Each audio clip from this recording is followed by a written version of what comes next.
Tout on dit, si jeunesse savait, si vieillesse pouvait. Moi, je dis jeunesse et vieillesse savent et peuvent.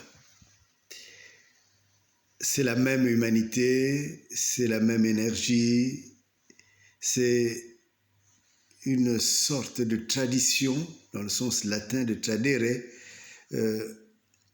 qui passe d'une génération à une autre.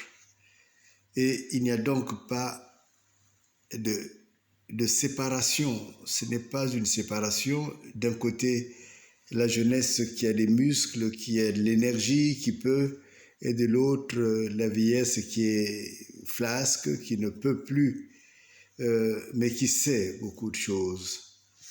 Une société pareille ne peut pas réellement exister. La vraie société est une société qui sait faire dialoguer les générations.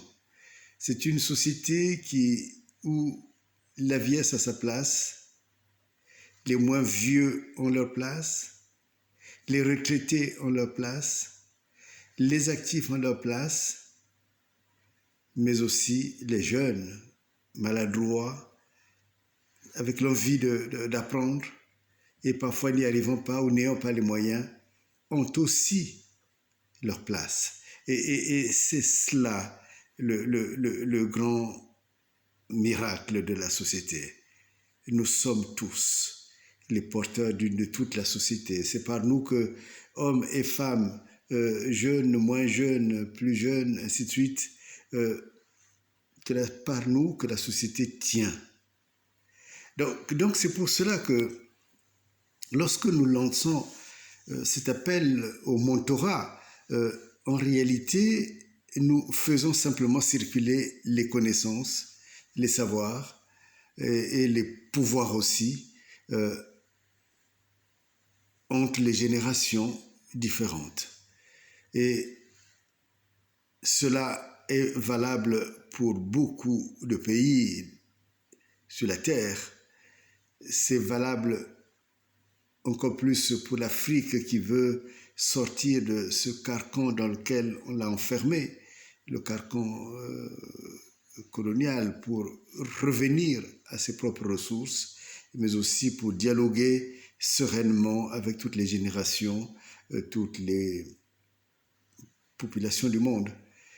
Mais c'est aussi surtout une initiative forte, un appel fort qui est fait pour qu'on ne résiste plus à la dépense inutile du savoir et de l'expérience. On a souvent le sentiment que lorsque quelqu'un est à la retraite, mais il ne sert plus à rien.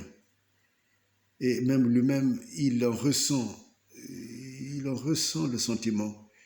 Nous voulons que le savoir ne finisse pas de circuler d'une génération à une autre. Et c'est pour cela que les mentors que vous êtes, vous qui avez même les moyens matériels, les moyens financiers, les moyens intellectuels, les moyens économiques, les moyens industriels, vous qui avez la charge des usines, qui pouvaient accueillir, qui avaient des banques, qui avaient des possibilités infinies de pouvoir donner un avenir à la jeunesse, nous appelons à votre conscience et nous appelons aussi à votre bonne volonté pour que vous puissiez partager, pour que deveniez les véritables mentors. Il ne s'agit pas d'une rencontre d'une seconde, il ne s'agit pas d'une rencontre uniquement pour plaire ou pour faire la publicité, mais il s'agit d'un engagement sérieux qui consiste à aller prendre ceux qui veulent émerger dans la société pour leur donner les moyens d'exister dans la société. Et il s'agit aussi, pour la jeunesse, de dire que toutes vos initiatives, toutes vos pensées, n'en doutez plus. Il n'est plus question de dire que si seulement j'avais quelqu'un qui pouvait m'aider, qui pouvait m'expliquer, qui pouvait me soutenir à l'université, à l'usine, à l'école, je serais peut-être arrivé. Mais j'ai manqué de parents, j'ai manqué ceci.